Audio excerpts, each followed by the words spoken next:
하나님께 주신 말씀 고린도전서 1장 9절에서 10절 말씀으로 같은 비전으로 합하라 라는 제목 가지고 우리 하나님 말씀 나누겠습니다. 대학생 시절에 제가 학교에서 주로 어울렸던 분들은 선배님들이었습니다. 선배님들과 어울리면 좋은 것이 한두 가지가 아닙니다. 먼저 배고파서 밥 사달라고 하면 밥 잘 사주십니다.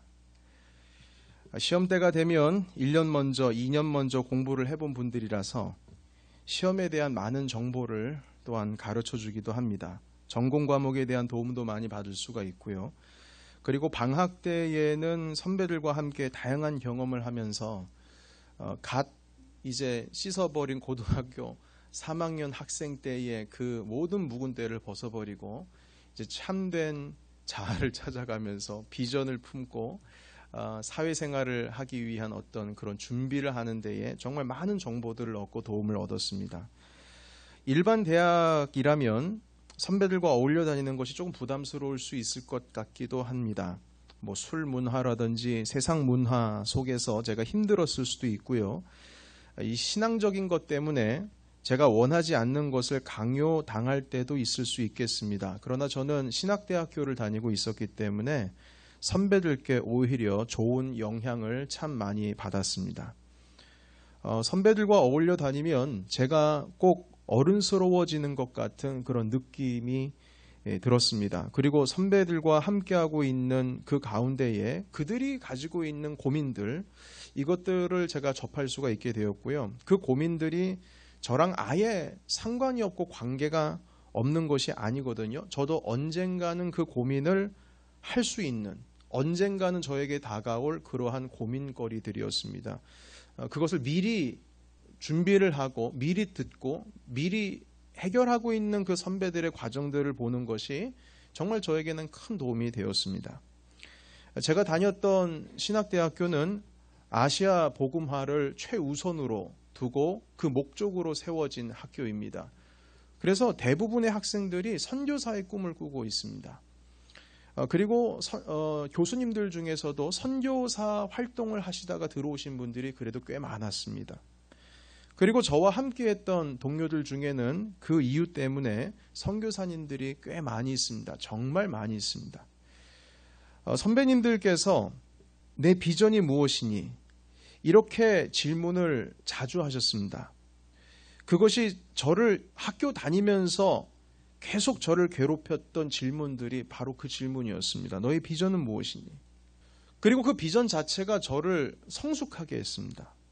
보통 그 질문은 도서관 앞에 있는 휴식 공간이 있는데요. 그곳에서 그 질문이 이루어지곤 했습니다. 도서관에서 공부하다가 커피 한잔 하기 위해서 밖으로 나오면 옹기종기에 앉아서 대화를 하고 있는 학생들을 많이 보게 됩니다. 정말 감사한 것은 무엇이냐면 거기에 앉아있는 사람들이 다 미래의 선교사들과 목회자들이 될 사람들이거든요. 그러니까 누구와 이야기를 나눠도 세상의 시시콜콜한 이야기를 나누는 것이 아니라 서로에게 도전을 줄 수 있는, 비전을 주고받을 수 있는 이야기를 할 수 있다는 사실이 저에게는 너무나 감사했습니다. 그래서 그 도서관이 저에게 있어서는 놀이터였습니다. 너무나 편하고 너무나 즐겁고 가슴을 나눌 수 있다는 것이 너무 좋았습니다. 그 도서관 앞에 가만히 혼자만 앉아 있어도 동료들과 선배들이 와서 말을 겁니다. 그리고 대화 중에 항상 나오는 질문이 무엇이냐면 너의 비전은 무엇이니? 그것이었습니다. 그 질문이 저를 성숙하게 했는데요. 왜냐하면 그 질문이 내가 지금 공부하는 목적, 내가 오늘을 살아가는 목적, 오늘의 기도의 제목, 내가 한눈 팔지 말아야 할 이유를 찾는 데에 그 질문만큼 도전이 되는 질문은 없었기 때문입니다. 그래서 저는 제 주위에 그러한 동료들과 선배들이 많이 있었다는 사실에 지금도 감사하고 있고 그 선배들과의 깊은 교제가 정말로 저의 신앙적 성숙을 할 수 있도록 많은 도움을 주었습니다. 누구와 함께하고 있느냐에 따라서 그 사람의 생각과 문화가 달라집니다. 누구와 지금 함께하고 있는가? 그리고 누구와 함께하고 있느냐에 따라서 삶의 깊이도 달라지고 영역도 달라질 수가 있습니다. 완전히 색깔이 달라집니다. 누군가와 교제하고 있는가? 누군가 친밀함을 나누고 있는가? 그것으로 인해서 내 관점과 내 생활의 어떤 패턴뿐만 아니라 내가 삶을 바라보고 있는 인식들도 다 바뀌어질 수가 있습니다. 자, 그런데 오늘 주님께서 주신 말씀 고린도전서 1장 9절에 보시게 되면 이렇게 말씀하십니다. 우리 다시 한번 9절의 말씀 같이 읽겠습니다. 너희를 불러 그의 아들 예수 그리스도 우리 주와 더불어 교제하게 하시는 하나님은 미쁘시도다. 아멘. 우리 주와 더불어 교제하게 하신 하나님은 미쁘시다. 그의 아들 예수 그리스도 우리 주와 더불어 교제하게 하시는 이는 미쁘시다. 신실하시다. 사랑하는 성도 여러분, 우리가 예수 그리스도와 함께 교제를 하게 되면 우리의 시야가 달라집니다. 우리가 주님과 교제를 하게 되면 삶이 성숙해집니다. 주님과 깊은 교제 가운데 들어가면 그 주님의 비전이 우리를 계속 도전하십니다. 그리고 나도 모르게 그 비전에 우리의 마음을 몸담습니다. 여러분, 우리가 지금 계속 한 마음을 품어야 된다, 같은 말을 해야 된다, 아무리 강조하고 지난 3주 동안 이것에 대해서 힘써 우리가 나누었다 할지라도 사실은 같은 말을 하고 같은 마음을 품었는데 그 방향이 뭐냐가 제일 중요합니다. 뜻이 무엇이냐? 왜냐하면 우리가 품은 그 뜻, 그 비전이 같은 말, 같은 마음을 품는 그 방향을 설정하기 때문에 그 비전이 되게 중요합니다. 여러분, 우리가 아무리 같은 말을 하고 같은 마음을 품었다 할지라도요, 비전이라고 하는 것이 예수 그리스도의 비전과 완전히 다른 비전이라면 같은 말을 하고 같은 마음을 품는 것이 소용이 없습니다. 여러분, 세상에서 같은 마음, 같은 말 하나가 되는 것을 가장 잘하는 탁월한 공동체가 있습니다. 그 공동체는 바로 조직 폭력배들입니다. 정말 같은 마음 품습니다. 정말 같은 말 합니다. 하나가 되는 것에 탁월한 집단입니다. 하나로 움직입니다. 한 조직원이 어디 가서 맞아가지고 당하게 되면 모든 조직들이 뭐 30명이든 40명이든 100명이든 다 하나가 돼서 그 한 사람을 위해서 복수를 합니다. 남의 일이 아니라 자기들 일처럼 달려들어요. 여러분, 그렇다면 그 조직 폭력배들이 같은 말, 같은 마음을 품는데 정말 탁월하기 때문에 우리가 같은 말, 같은 마음을 갖기 위해서 이 고린도전서 10장의 말씀을 배우기 위해서 그들이 가지고 있는 방법, 그 패턴, 그들을 본받아야 되겠습니까? 그건 아니지 않습니까? 당연히 아니죠. 그 조직 폭력배들이 아무리 같은 말, 같은 마음으로 하나가 되는 것이 탁월하다고 할지라도 그들의 하나됨을 우리가 배울 수 없는 이유는 그들이 품고 있는 비전과 우리의 비전이 분명히 다르기 때문입니다. 그 뜻이 다르기 때문이에요. 성격, 본질이 다르죠. 그 방향이 다르기 때문에 그들이 하나가 되는 것과 우리가 하나가 되는 것은 완전히 다릅니다. 여러분, 따라서 우리가 하나가 되는 것보다 더 중요한 것은 우리가 어떤 비전을 함께 품고 있느냐가 제일 중요합니다. 지난주에도 말씀을 드렸듯이 하나가 되는 것 여러 방법이 있습니다. 남자들 같은 경우에는요, 족구 한 판 하는 것만으로도 마음이 하나가 됩니다. 세상 사람들은 같이 술잔 기울이면 마음이 하나가 됩니다. 같이 먹고 마시는 것만으로도 하나가 될 수 있고요. 공감대가 형성되는데 같은 또래 아이들을 가지고 있는 부모님들은 더 어울리기가 쉽습니다. 공원에 모르는 사람 만나더라도 벤치에 앉아서 애들 이야기하면은 나도 모르게 가까워집니다. 여러분, 수없이 많은 방법의 하나됨과 한마음을 품을 수 있는 길이 있습니다. 그러나 한마음, 한뜻, 같은 말을 하는 것 중요하죠. 그러나 더 중요한 것은 우리가 아무리 똘똘 뭉쳐있다 할지라도 같은 말, 같은 마음으로 갖고 있다 할지라도 우리가 품었던 그 뜻이, 그 비전이 하나님의 뜻과 완전히 다르다면 우리는 교회 공동체라고 말할 수가 없습니다. 그래서 우리가 품어야 할 그 비전, 그 뜻을 얻기 위해서는 교회는 끊임없이 예수 그리스도와 깊은 교제 가운데 있어야 합니다. 주님과 교제를 멈춘 순간부터 우리는 다른 방향으로 나아가게 됩니다. 그래서 성경을 가까이 해야 하는 이유가 있고, 그래서 말씀에 순종해야 하는 이유가 바로 거기에 있습니다. 강단에 서 있는 목회자도 그리스도와의 진실된 교제가 끊어진 그 순간부터 교회를 향한 비전을 그리스도께서 품으신 비전이 아닌 다른 방향으로 끌고 나아갈 수도 있습니다. 아주 위험하죠.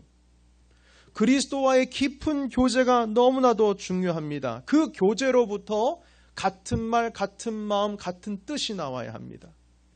그래서 주님께서 고린도전서 1장 9절에서 10절 말씀하십니다. 다시 한번 같이 9절에서 10절 읽겠습니다. 시작. 너희를 불러 그의 아들 예수 그리스도 우리 주와 더불어 교제하게 하시는 하나님은 미쁘시도다. 형제들아, 내가 우리 주 예수 그리스도의 이름으로 너희를 권하노니 모두가 같은 말을 하고 너희 가운데 분쟁이 없이 같은 마음과 같은 뜻으로 온전히 합하라. 아멘. 말씀 그대로입니다. 주님과 깊은 교제 가운데서 비전이 나타나야 우리는 그때 진실로 같은 말과 같은 마음을 품을 수가 있습니다. 교회가 똘똘 뭉칠 줄 알지만 예수님의 비전과 거리가 있고 주님의 비전을 품지 않고서야 그 하나가 되는 것이 하나님 나라에 무슨 소용이 있겠습니까? 더 중요한 것은 바로 예수 그리스도와 같은 뜻, 같은 비전을 품는 바로 그것이 제일 중요합니다. 여러분, 그렇다면 예수님의 비전이 무엇일까요? 이 비전을 가지고 여러분, 우리가 만약에 말씀을 나누게 된다면 꽤 긴 시간을 말씀을 나눠야 될 것입니다. 그러나 시간 관계상 모든 것을 앞뒤를 잘라버리고 딱 두 마디로서 정리를 할 수가 있다면 바로 이것입니다. 예수님이 이 땅에서의 궁극적인 비전과 그 뜻은 두 가지. 첫 번째는 영혼 구원이요, 두 번째는 하나님의 주권이 이 땅 가운데 서는 것인 줄로 믿습니다. 이 두 가지로 정리할 수 있는 예수님의 비전, 영혼 구원과 하나님의 주권, 하나님의 나라가 이 땅 가운데 서는 것은 성경에 너무나 쉽게 우리는 찾을 수가 있습니다. 우리 가장 먼저 마가복음 1장 17절에 있는 말씀을 함께 찾아보겠습니다. 마가복음 1장 17절입니다. 예수께서 이르시되 나를 따라오라. 내가 너희로 사람을 낚는 어부가 되게 하리라 하시니. 아멘. 예수님께서 베드로를 부르실 때에 베드로를 구원하기 위해서 내가 너를 부른다, 이렇게 말씀하지 않으셨습니다. 내가 너를 구원하겠다, 나를 따라오라, 이 말씀하지 않으셨습니다. 대신 이렇게 말씀하셨습니다. 나를 따르라. 내가 너를 사람 낚는 어부가 되게 하겠다. 그러니까 주님의 목적은 내 구원이 멈춰지는 것이 아니고요, 그 구원을 뛰어넘어서서 우리가 다른 자의 영혼을 구원하게 하시는 그 자리까지 부르시기 위해서 우리를 불러주셨습니다. 한 구절 더 보겠습니다. 똑같이 마가복음 1장인데요 38절 말씀입니다. 38절. 이르시되 우리가 다른 가까운 마을들로 가자. 거기서도 전도하리니 내가 이를 위하여 왔노라 하시고. 아멘. 예수님은 전도하기 위해서 오셨습니다. 복음을 전파하기 위해서 이 땅에 오셨다고 분명히 말씀해 주십니다. 우리 두 개 구절을 더 찾아볼 텐데요. 먼저 누가복음 19장 10절의 말씀으로 가보겠습니다. 누가복음 19장 10절의 말씀. 인자가 온 것은 잃어버린 자를 찾아 구원하려 함이니라. 아멘. 주님께서 오신 것은 잃어버린 자를 구원하기 위해 오셨다고 합니다.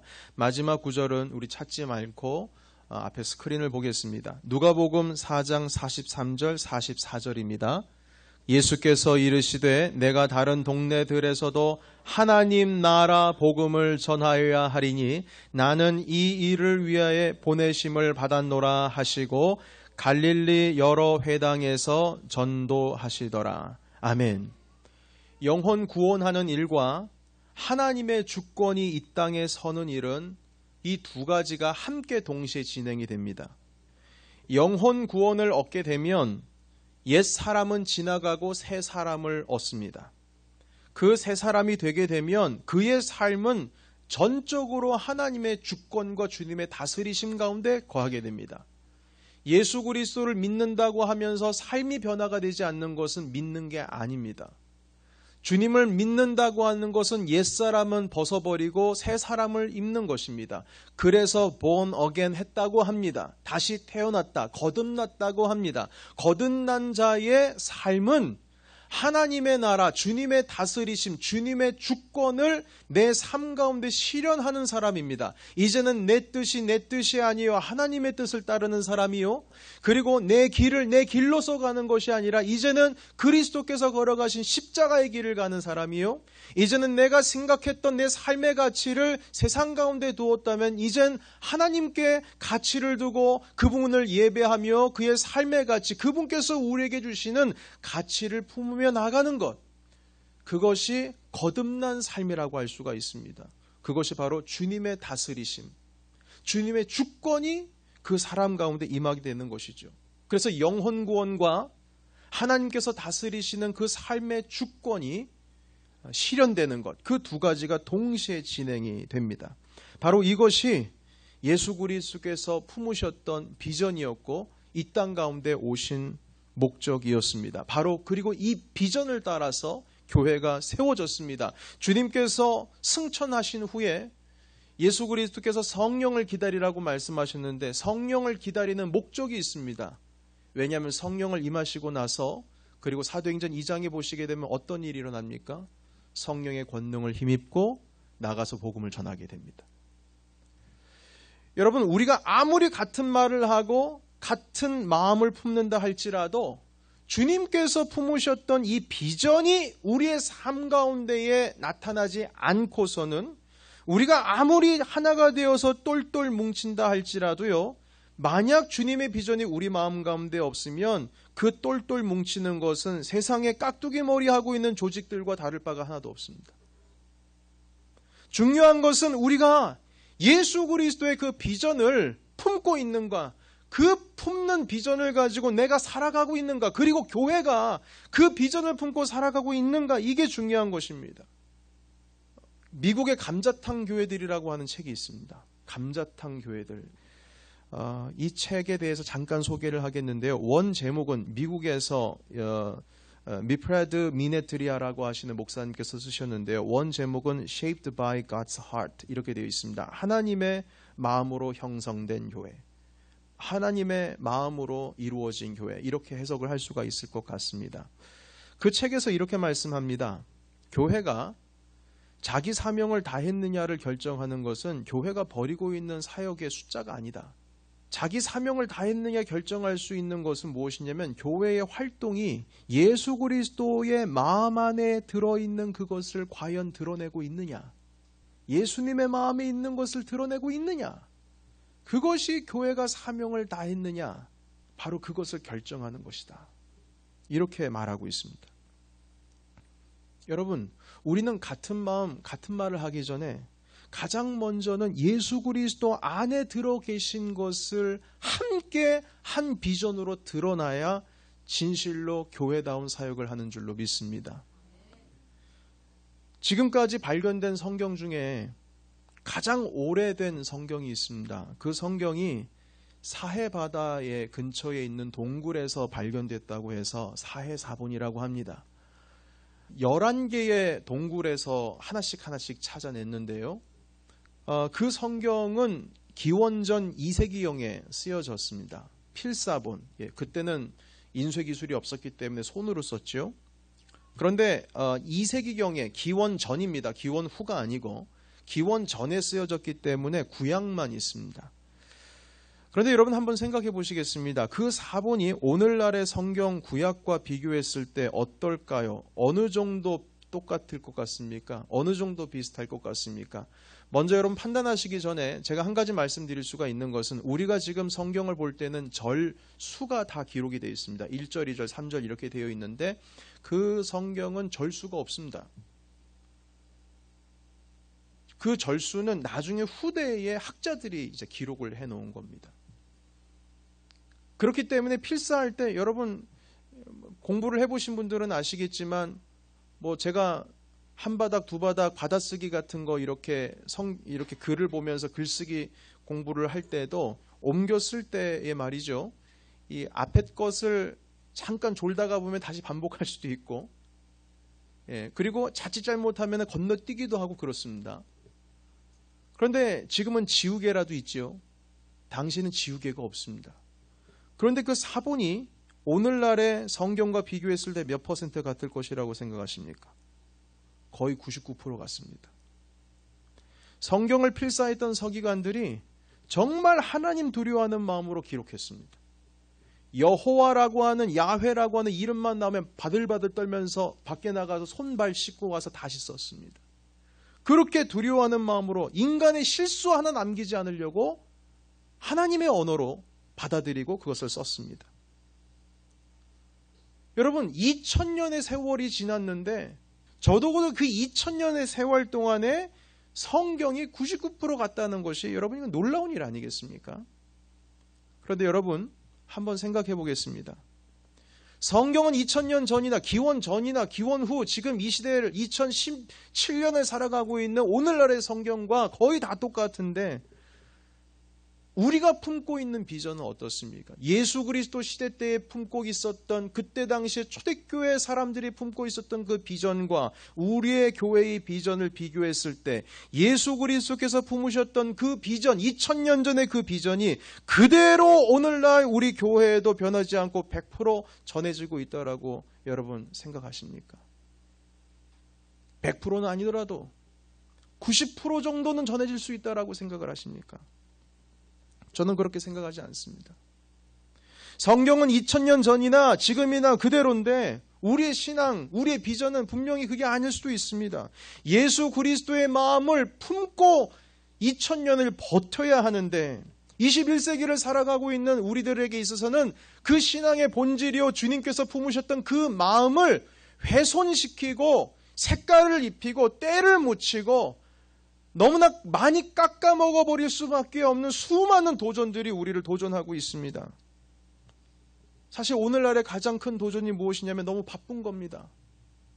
너무 바빠서 세상에 어떤 것에 더 가치가 있는지를 우리가 모르고 있습니다. 자본주의 사회에서 너무나 경쟁이 치열하다가 보니까, 먹고 사는 것에 너무나 힘을 쓰다 보니까 신앙의 본질이 무엇인지를 잘 알지를 못합니다. 교회의 목적은 어디에 있을까요? 삶에 지치고 힘든 이민자들이 서로 위로가 되는 것이 교회여야 하고, 친교와 재미가 있어야 하고, 평강해야 하고, 한국인들의 정체성을 가르치는 인격적인 교육의 장이 되어야 하고, 힘든 이민 생활 속에서 적어도 삶의 낙을 누릴 수 있는 평강이 넘치는 그런 곳이 되어야 되지 않겠습니까? 여러분, 이게 교회입니다. 교회가 그래야 합니다. 그러나 교회는 당연히 그래야 하지만 그것이 교회의 제1의 비전과 목적은 될 수가 없습니다.